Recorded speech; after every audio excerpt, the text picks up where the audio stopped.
YouTube is different than all the other platforms because it's the only platform where your content lives forever. Here's what I mean. We do business with people we know, like, and trust, and video is the best trust accelerator. YouTube's algorithm is one of the most generous algorithms as we speak. If you start a brand new channel right now and you make the right video around the right topics with the right content, you can grow from scratch. If you want to have world-class results, you want to approach it with a world-class mindset. Personal brand is the most valuable asset you can possibly have. Who is waiting for you on the other side of you taking your dreams and goals seriously? What are the key questions and considerations people should think through before they actually start a YouTube channel for their business? Yeah, I think number one is it a good idea or a bad idea to start a new YouTube channel right now? Well, in this episode of the Think Media podcast, we're really going through my YouTube success blueprint, and some specific things we're going to hit are the advantages YouTube has over other platforms, some of the biggest opportunities that exist on YouTube right now, but also the fact of rising competition. Maybe you felt that it's hard to get views, your channel is plateaued, or you're looking at the platform, thinking about starting and a little bit overwhelmed by how much content there is out there. Well, we're going to walk through some key questions that you need to answer so that you can increase your chances of success. Now, this is actually a conversation that I had with Hala Taha from the Young and Profiting podcast, and it was so good that I really wanted to share it with you today. Today's episode is brought to you by thinkmasterclass.com. If you actually want to look over my shoulder step by step for exactly how I would launch a YouTube channel this year, you can get access to that class for free, but we'll talk about that a little bit later. For now, let's jump into the show. Sean, welcome to Young and Profiting podcast. Thank you so much for having me. Pumped to be here. I am very looking forward to this conversation because YouTube is actually one of my top priorities for the year. I'm investing heavily in YouTube. And so selfishly, I'm so excited to ask you all these different questions about how to grow on YouTube, what kind of videos we should be putting on YouTube. But my first question for you is, why do you feel like YouTube is still a force to be reckoned with in 2024? Yeah, I think that YouTube presents advantages over really every other social media platform. And disclaimer, I'm active on different social media platforms. Our company posts 300 pieces of content a week right now, and that includes vertical video across TikTok, Instagram, Facebook. So I love the different platforms, but YouTube has some distinct advantages. Number one, it is the biggest video platform with the largest focused audience that's consuming content there. So it's 2.7 billion monthly active users on YouTube right now. It's about a third of the world's population. You also have YouTube in over 100 countries and over 80 different native languages as far as the different versions of YouTube. So there's an international opportunity. I think though that YouTube is different than all the other platforms because it's still the second largest search engine, and it's the only platform where your content lives forever. Here's what I mean.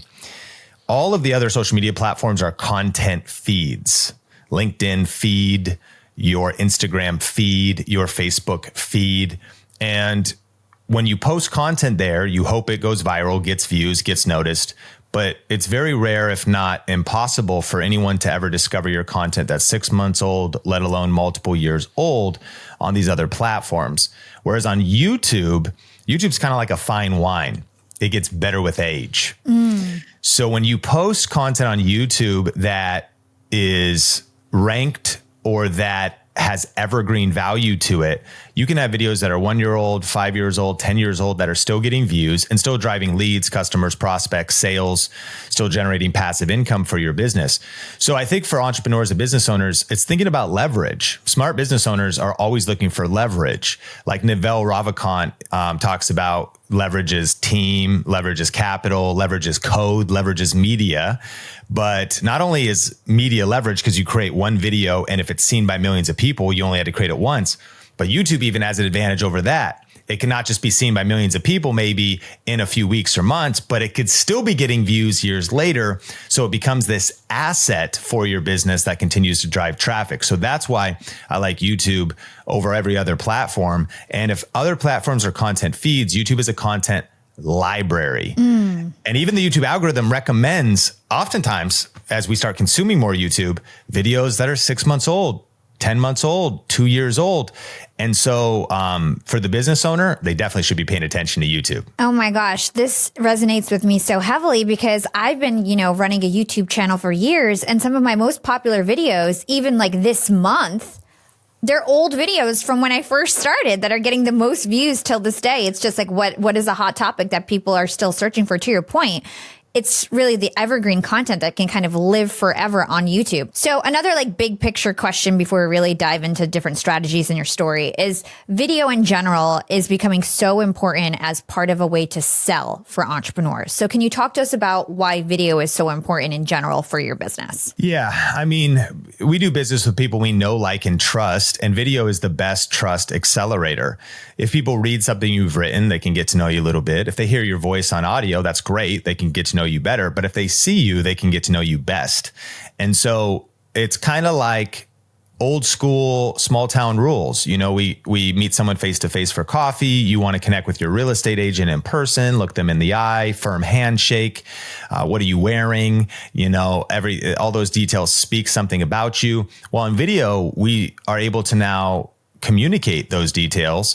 And, Google released a report years ago called, I believe, the 3-11-4 rule, or the 7-11-4 rule, which was people need to consume 7 hours of your content over 11 different touch points on 4 different platforms. And depending on your ticket price of your offer, for there to be trust for them to become a lead, or even more so, a customer. And so the power of video is you're giving people a chance to get to know you pre-sales conversation, and get to know your expertise, get to know some of your values and your principles. In fact, this would kind of be like a checklist of the types of buckets of content that you'd want to have. It's why that, yes, you want to establish your authority. So you have videos that, this person knows what they're talking about. You establish something that'll help them. Wow, this person got me results in advance. So their content helped me solve a micro problem compared to the big problem they solve. Dang, I can see they're good for it. They know what they're talking about, and they've already helped me for free. But one of the missing pieces is they also maybe hear bits and pieces of your story. This whole idea of we do business with people with shared beliefs, and we do business with people with similar values. And sometimes we just go so logical and so practical, like, okay, cool, this person can help me with Facebook ads. This person can help me with my taxes. But when you start weaving in bits and pieces of your story, they start saying, oh, wow, this person has family values. Oh, wow, this person is of a particular faith. Wow, this person is even maybe kind of leans this way or that way in their ideology. These things, you don't have to put like politics and religion in your content necessarily. However, a lot of times those will polarize people to you as well as away from you, but the people polarized to you will be even better customers and will resonate with you even deeper. So over 7 hours of content consumed, 11 different touch points could include a YouTube video, seeing you on Instagram, connecting you within the DMs, landing on your website and watching an explainer video. And 4 platforms also speaks to the power of being on LinkedIn, seeing a deeper dive training, listening to you on an audio podcast. When you start, this is the whole vision of content marketing, is then all of this trust has been built and this familiarity has been built. And so for a lot of listeners, they might have a sales team or somebody eventually jumps on a sales call. You're not dealing with, if you will, cold traffic or even just slightly warm traffic at that point. You're actually maybe dealing with somebody who's like, listen, I already really know, like, and trust you. I've seen this content. I'm just curious the details of your offer. And so conversions increase, impact increases, sales increases, and you grow your brand wider and wider in the process. You just said so many smart things. And I actually just had a personal branding expert. His name is Rory Vaden on the show. And we were talking about like how it's so important for people to give personal details, because when you think about the people that you trust the most in your own personal life, you know their names, you know what they look like, you know their kids' names, you know what street they live on, you might know their favorite hobbies. And so if you want to gain that same trust with strangers online, you need to give away some of those personal personal details so they feel like they can relate to you, that you're a human. And just showing your face, I feel like as an entrepreneur is just so important for people to build that trust. And of course, video is a great way to show your face and so people can learn more about you. Okay, so I want to get into more strategies for YouTube, but first I wanted to learn more about your story. When I was doing research on you, I found out that you actually got kicked out of high school, Christian high school, and you had a bit of a troubled, teenage years. So can you talk to us about that, what you were going through and how you came out of it? Yeah, I mean, it's a pretty wild story because I first went to a school an hour north of Seattle that was kind of known for a lot of my peers freshman year in high school ended up getting super deep into drugs. And some of them, unfortunately, lost their life or lost their mind. And that was, of course, not the whole school, but there was kind of a big culture of that, at least in the friend group I was in. So my mom was worried about me. And as soon as I turned 16 and got my license, she sent me to private school, which was actually a commute. So I started commuting an hour every day down to Shoreline from Arlington, Washington, to a private Christian school called King's High School. And her thinking was, he's probably not going to get in trouble at Christian high school. But sure enough, you could get in trouble anywhere, and you can always find some good friends, maybe some bad friends. And so, and then of course, the personal responsibility, maybe I was the bad friend, but ultimately, I after a couple of years at Christian high school, I was partying, but it got pretty extreme. And the big event that happened was, besides extreme partying and just ultimately kind of against a lifestyle that was against the school's policies, I was in a pornographic video with 3 other women. And damn, that young. Yeah. You were wild. Yeah, as you can imagine, the school board and the principal was not too fond of that. So they said, okay. And it was right between, I'd been there 2 years, and it was right before my senior year during the summer. Once that information came out, that they were like, okay, you're not coming back. You have violated the school's policies. And that was absolutely the right decision. I certainly had in many ways. So from there, though, it didn't get better. It got worse. I actually went deeper into kind of like rave culture, started doing like, mushrooms and ecstasy and smoking weed every day, and just really didn't have vision, didn't have, purpose. And it wasn't really going anywhere with my life. And it wasn't even that I was just trapped in that cycle. I didn't see anywhere else I wanted to go. So it was true depression kind of, or just definitely a downward spiral. And so, finished out high school at community college after getting expelled. And the real turning point for me was hitting rock bottom after just partying multiple nights in a row and like not sleeping and just taking insane amounts of drugs. And rock bottom can really be a blessing, because it was from that point that my parents then said, hey, what would you think about going to Bible college? And normally I would say that would be super boring and I wouldn't want to go there. But at that moment I was like, man, I definitely need to do something different. And that was what shifted everything for me. And I studied the Bible cover to cover and really found a faith in Jesus and an authentic faith in terms of just more principles, vision, values. And as those things began to be clear for me, things began to shift. But then the final kind of turning point was then coming home from Bible college. I wanted to stay out of trouble. I knew that I still actually loved all these friends, but I knew that they were bad influences. So I was like, you know what? I'm going to stay busy. So I got a job waiting tables, and I volunteered at a local church. And in doing so, I heard Robert Kiyosaki, author of Rich Dad, Poor Dad, say once that interning, volunteering, getting plugged in someplace where you can learn and develop and grow is one of the best moves you could ever make. Ken Coleman wrote a book called The Proximity Principle. Get in proximity with the future you that you want to be, or the kind of career or skill sets that you want. Now, my vision wasn't that clear, but by volunteering at this youth ministry, here's what's wild. 2003, the youth pastor handed me a video camera and Adobe Premiere. And so me getting into video 20 years ago was not because I pursued video. I just volunteered someplace to just help build something. And in doing so, I also started to get teamwork and leadership and learned working with people and learned event promotion, and then was doing video, and I'm starting to learn marketing. And then the first YouTube channel we started was for that small church in 2007, 17 years ago. So I've been on YouTube 17 years. And so really, I think it was just a real discovery of my faith and values and principles. And then also getting in the right environments and getting around the right people and getting in an environment where I could level up, learn new skills. And fast forward to today, the combination of those two things is really like the central core of our company, Think Media, and of my personal life. Yeah, it's such an incredible story. Like, I feel so happy for you that you were able to turn your life around because you found your faith, that you were given this opportunity to really get your feet wet on YouTube right when it was coming out, 2 years after the platform launched. You know, I guess being an early adopter on YouTube, you must have really seen like how it's really changed over time because you've been there since the beginning. So can you talk to us about some of the advantages people have as early adopters on YouTube? Yeah, I think I've got good news for people because I think that the YouTube has had so many eras, and I think there's a big conclusion with data that would say it's not too late to start because as the eras shift. So of course, I also think if you're the earliest first adopters, sometimes that's a little too soon. It's like almost better to there's the whole curve too. And if you're on like the bleeding edge, it's almost like version 1.0 or 2.0, your competitors are going to copy you anyways.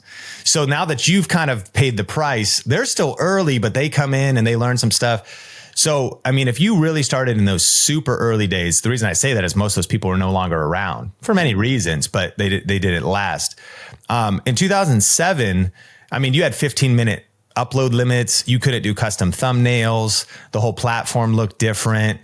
And tech was generally more expensive and video editing was harder and computers were slower. And even though it was already like, wow, look at how far technology is, internet speeds, that was all a little bit different as well. So there was some cost prohibition. That's the good news of today. AI is helping you go faster. Tools are cheaper. Smartphones are all you need. And then I think that YouTube started to hit a little bit of maturity around 2010, which is when I got on the platform personally, where the partner program, early days partner program was only if you only if you got selected. It was like humans chose individuals to invite them into the partner program, where then they kind of had like a qualification that were defined, and then you could apply. And then there was kind of like a wave. I would say 2010 was a wave that sort of spiked and then maybe settled off. 2015 was kind of another wave. And so we've seen these different eras. And one fascinating thing is the biggest event is called VidCon. It's in Anaheim. I think it's the biggest online video event. This last year, it was sponsored by TikTok, and there's been evolution. So it hits all the platforms, but central to it's always been YouTube. I think I've been attending for 10 years. I've spoken probably half of those years. And then otherwise I usually attend or get brought out by a brand or a sponsor. And so to that point, what's been fascinating is the turnover. A lot of OG creators, a lot of the creators that started, I think there's lessons there. 15 minutes of YouTube fame is one thing, but are you building a sustainable business? Can you reinvent yourself? I think YouTube and business mirrors music in a lot of ways. It's very rare to have a career like the Rolling Stones or like Madonna or Taylor Swift, where you've reinvented yourself year after year, decade after decade, versus we've heard about it, one-hit wonders. Mm-hmm. And so in YouTube, sometimes people, they ride a wave or a trend, but is their depth or their actual business model or their brand deep enough? Or are they going to search for that depth, take the virality, but then turn it into something sustainable? And so I've kind of noticed those cycles. I think we went through the vlogging era with Casey Neistat, and he kind of took vlogging to another era, to another level. There was kind of the family vlogging era. We've seen some of those people come and go. The most recent era, I heard it termed the era of excess, where from a YouTube influencer standpoint, it's the Mr. Beastification of YouTube, where it was just how, we shred 10 supercars in a metal grinder. We go into the most expensive mansions, go into the most expensive airlines. And even in the business context, Noah Kagan is a YouTube channel to be studied for entrepreneurs, one of the top entrepreneur YouTube channels. And he's doing things like interviewing billionaires and interviewing millionaires. And it's this juxtaposition of the, billionaire reveals. And so that's great. That's a lot to learn there. But, the average small business owner in America actually makes like $58,000 a year. Like, it's probably a freelancer, but that's like literally the average, even if they make it, if they don't go out of business in the first year or the first 5 or the first 10. So The newest era, it's been interesting, is there has been a shift to authenticity. And authenticity was the most searched word on Merriam-Webster in 2023. And we're seeing new creators like Ryan Trahan and Sam Sulek that are now, there's kind of, in reaction to the beastification of YouTube, which, don't get me wrong, I don't think that's going anywhere. That content is entertaining and it is sensational. What's really working now and what this new wave is kind of this like stripped down, kind of like not overproduced. And this is exciting for everybody listening to this because it's an opportunity. You just being you. I think things like you being authentically you, knowing your own voice, vulnerability still being very powerful. And I recently talked with my friend Ravi Abuvala, and he was talking about how we're in a trust recession, and that a study came out that we're in the lowest level of trust in the last 40 years. And how people's funnels, their opt-ins, people are doing fake information, less consumption of your sales cycle, less people showing up for sales calls. And I think what we see is also, since the pandemic, since misinformation out there and so much division out there and so many politicians just being exposed on every side for just dishonesty and deceit, and then also fake gurus and all kinds of stuff happening online. So I think that's what that authenticity wave that we're in now. And I think that's some things of thinking about where we can pivot. But I mentioned, I'll end with some good news here, is you might think 17 years, I've been on YouTube, 19 years, I think the platform's existed. Oh man, it must be established and it's too late. Well, Goldman Sachs Research released a study that said that the creator economy is going to double by 2027. And what that means is the TAM, the total addressable market for the creator economy, is $250 billion roughly right now. And it's going to be a $500 billion industry in the next 3 years. Now, the business owners listening to this, entrepreneurs, you're not even calculated in that. You got a whole business. You should leverage YouTube for leads into a business that they're not calculating. But what's fascinating for everybody listening to this is the ability for you to maybe create extra income streams or start building a personal brand in addition to creating lead flow for your business. Why is Gary Vaynerchuk and Grant Cardone and Layla Hermosi and Noah Kagan and Alex Hermosi investing so heavily in content? Why, when they have other businesses and other things to do?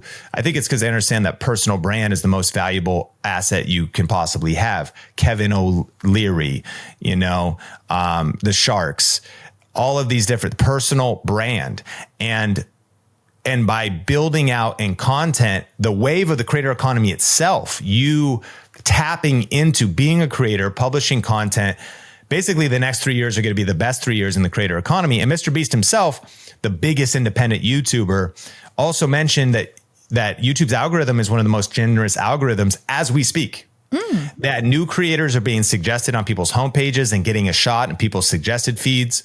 That if you start a brand new channel right now and you make the right video around the right topics with the right content, you can grow from scratch right now in 2024. So I think that when you think, oh, the platform has aged out or whatever, or it's just already saturated. Saturation is actually impossible by the dictionary definition if it's still increasing. If the total addressable market's increasing, if consumption of content is increasing, which it is, if more users are appearing there, which they are, and if these users are more individual and unique, speaking to you finding your niche and your 1,000 true fans, it's not saturated. It's not too late. And the next 3 years are actually going to be double of what's happened in the last 17.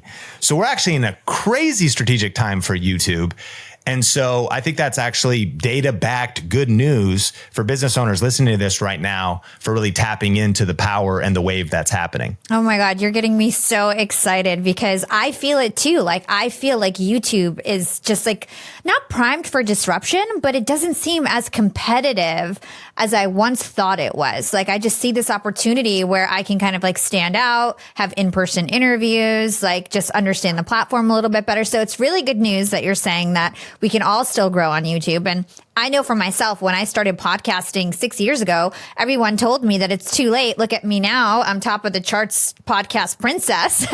So it's never too late to start on your dreams. So if somebody is looking to start a YouTube channel and, they're an entrepreneur, which is most of my listeners, and they've got to ask themselves some key questions even before they start creating videos. What are the key questions and considerations people should think through before they actually start a YouTube channel for their business? Yeah, I think number one is, why do you want to start a YouTube channel? And that answer to that might not be super obvious. It's a general good problem or a good question to ask is, what are we solving for? We're solving for X. Do we need more revenue? Are we using it as lead gen? Are we using it? And we could get into some granular questions. What is the potential of YouTube for my particular business? Is there a good alignment there? And then also, how much time do I have to invest and what am I trying to achieve?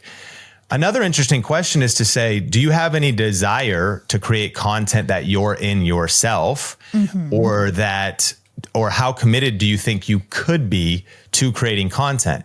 Because sometimes we get ahead of ourselves. I think we've seen brands. This is an interesting opportunity where you could hire talent.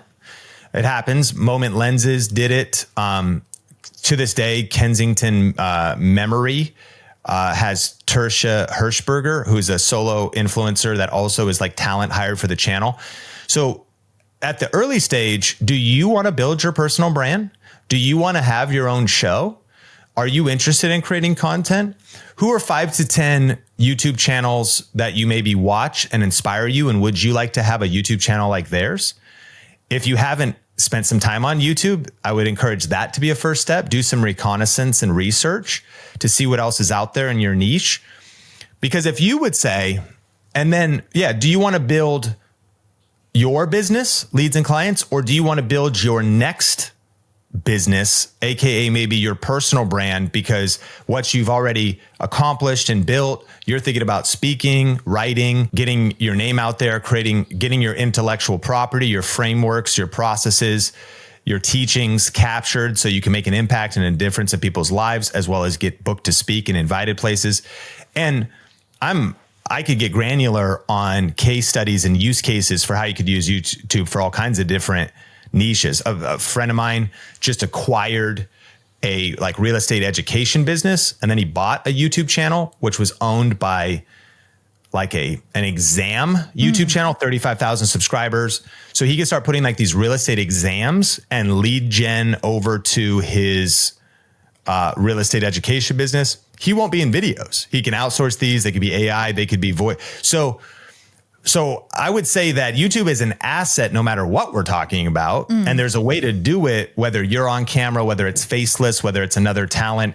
But these self-awareness questions are some really good foundational questions. And usually the people who come to our event and watch our stuff, a lot of times say, okay, I want to create content. I want to create a video podcast. I want to be a talking head on video. I maybe want to teach or do cooking. We get into the creator side, DIY or cooking, or we have auto repair shops, all kinds of business owners too that use it. But where a lot of times clicks best is even thinking through, do you see yourself as a personality and do you want to put yourself out there? So a auto repair and modification shop, the owner has got a big YouTube channel, part of our podcast community, but he's discovered that he loves it. Now, listening to this, you're not going to know if you could discover that yet. And I would encourage you you probably don't love it yet. And you probably are intimidated a little and you're probably a little bit nervous to get on camera, but I would challenge you. One of the best experiments you could ever do is start before you're ready, start messy, make 50 to 100 videos. That might sound like a lot, but the reason, because it's going to transform you. I promise you, it will improve your life. It'll just make you a better communicator. It'll help you grow. But what you might uncover is I love this and I'm actually good at this.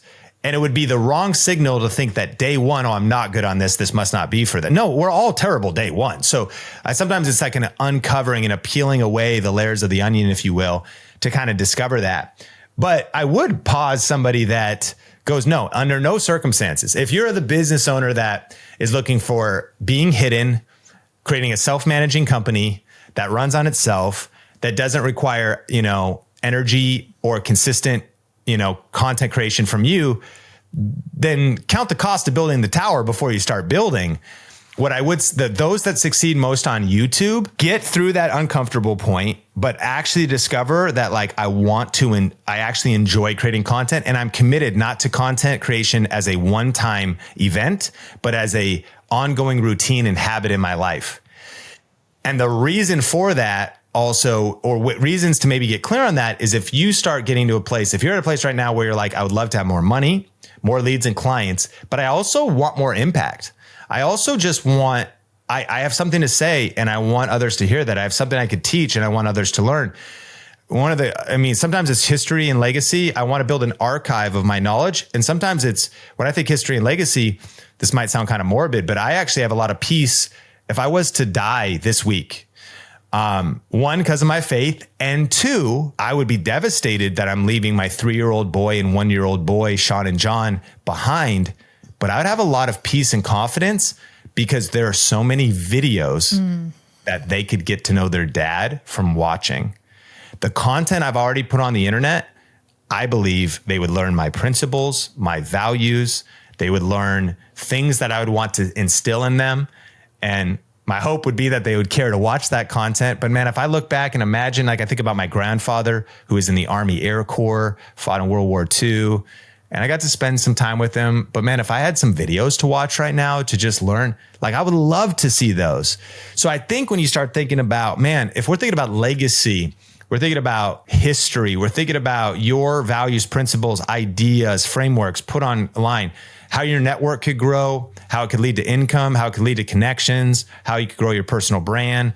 There's so many benefits. And then that becomes kind of the foundation of saying, okay, this is why I'm going to invest in this. Because what I do promise you is it will take at least some energy and it will take some money. And it's just like starting a business in general.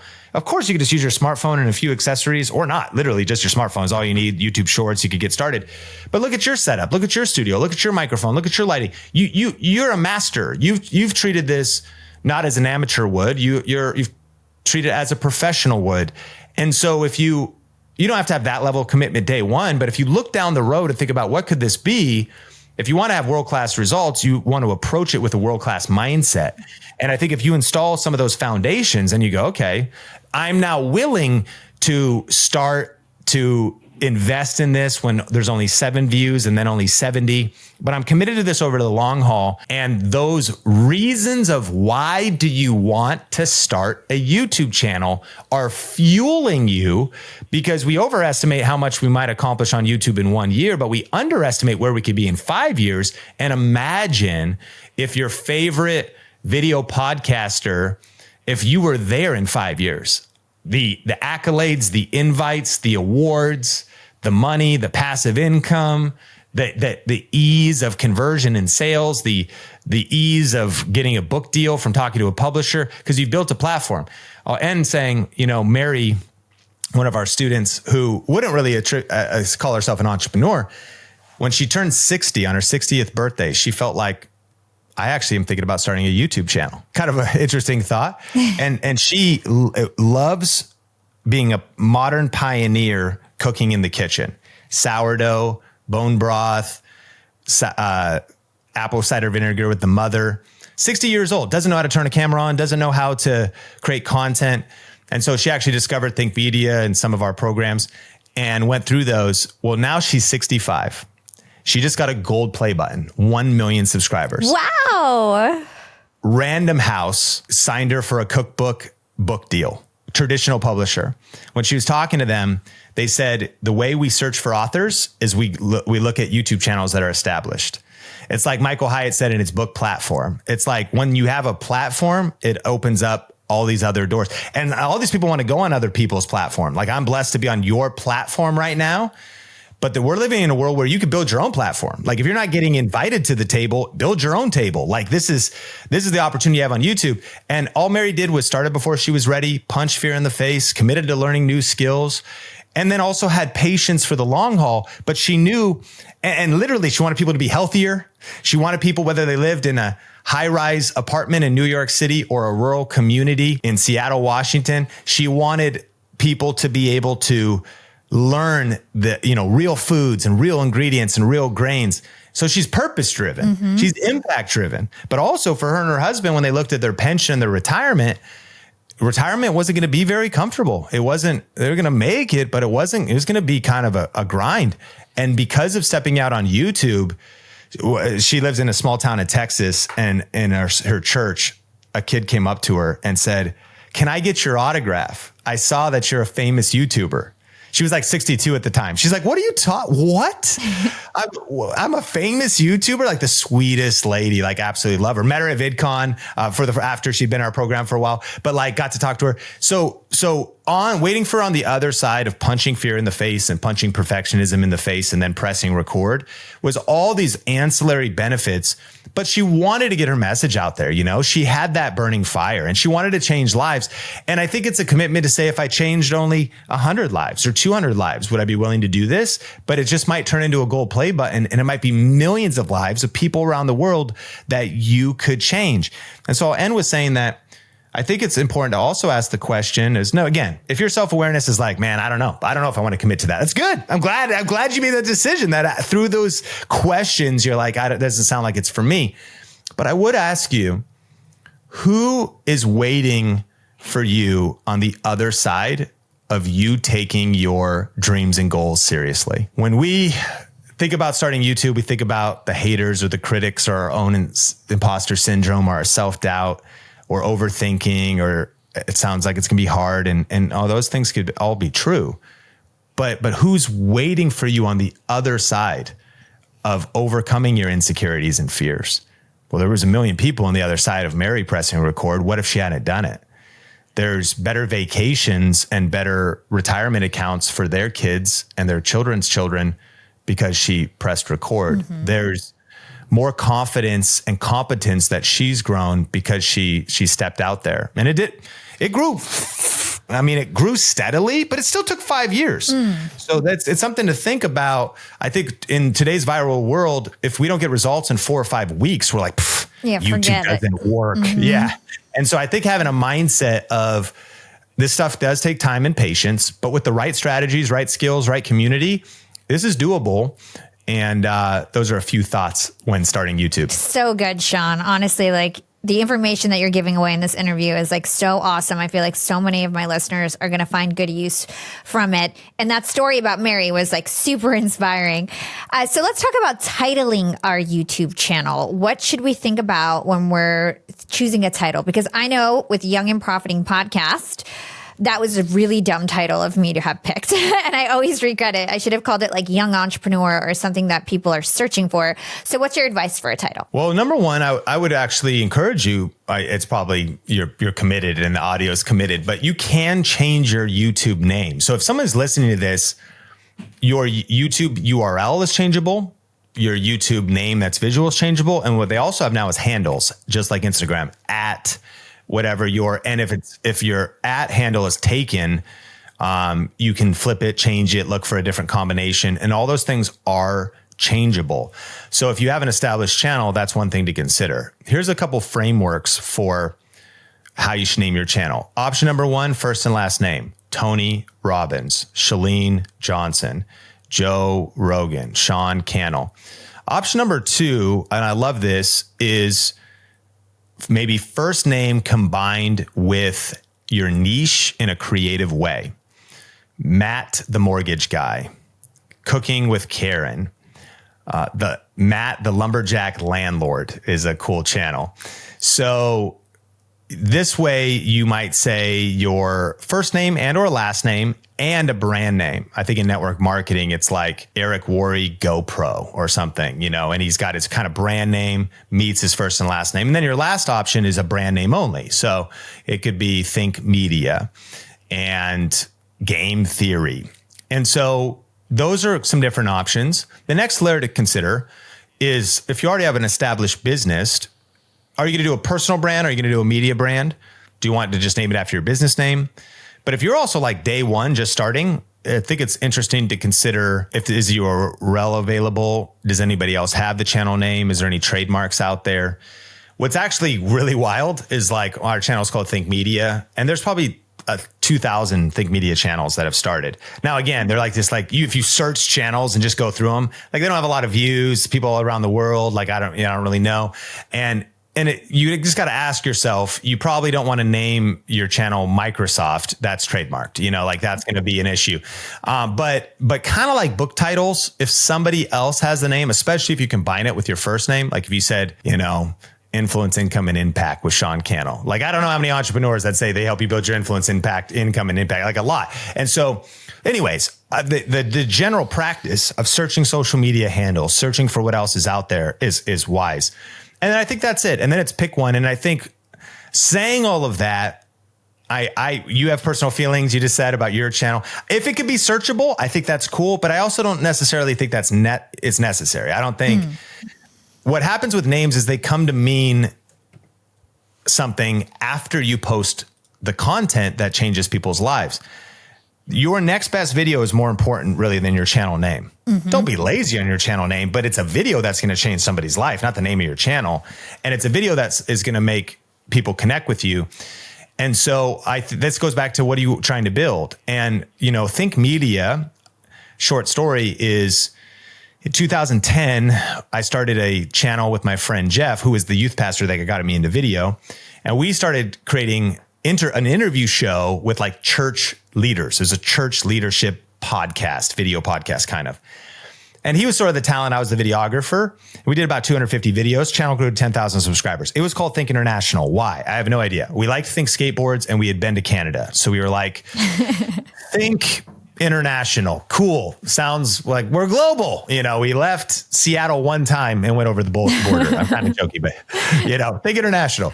It also was kind of meaningless. It wasn't cool. It wasn't searchable. It probably would have been, there are shows like this. It would have been smart if it was like Church Leadership Insights. Would have actually made sense what it was. So then I started getting questions though, because I was the videographer. Hey, what lenses are you using? How are you doing this? What's your microphone? How are you editing? And I realized there was the media side of things. So I started a channel called Think Media TV, all caps. Why I think it's necessary to put TV when we're in a digital world makes no sense. Now it's 2024. What does TV even mean? And there's like URLs. We bought like thinkintl.tv, like whatever. I mean, if somebody has that URL, great, good for you. But what even is TV in today's world? So it's Think Media TV. So now fast forward to today, I also eventually was like, what does TV mean? So I just deleted the TV. And now our company and our main channel, 2.5 million subscribers, is called Think Media. Now, some people think it's cool. Others don't think it's cool. I've never really heard that, but like, I don't know if it's super clear, but what it's come to mean is the hundreds of videos I've posted behind it, is the event that we throw, and oh yeah, you're Sean Cannell from Think Media. You're, whatever. So to that point, and some people, the people who really love it are like, what's the strategy? What were you thinking? I'm like, I don't know. I just named it Think Media TV because we called it Think International because we've been to Canada and we like skateboards. So we're like, well, let's combine these two things.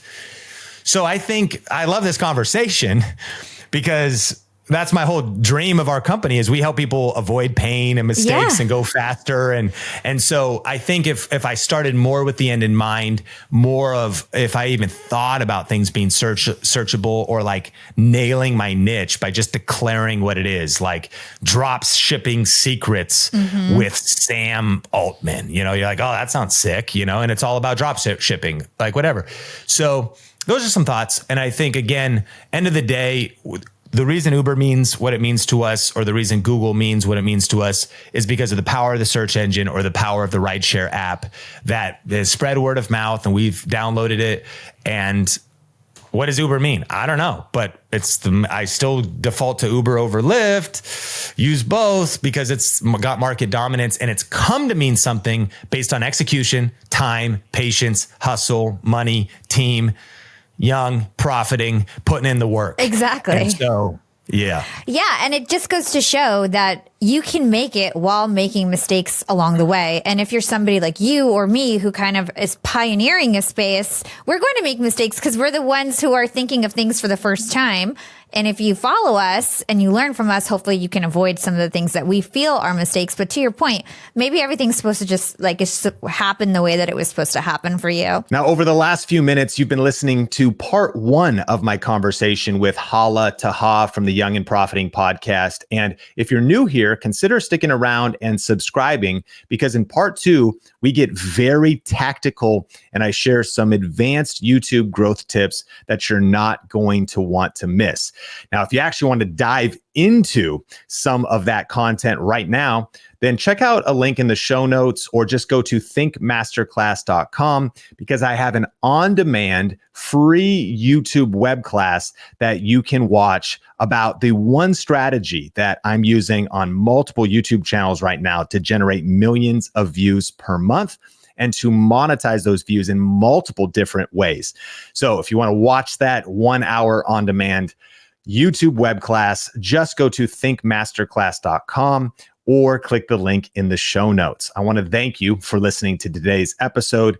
Like, rate, review the podcast wherever you listen or watch. My name is Sean Cannell, your guide to building a profitable YouTube channel, and I cannot wait to connect with you in a future episode. Take care.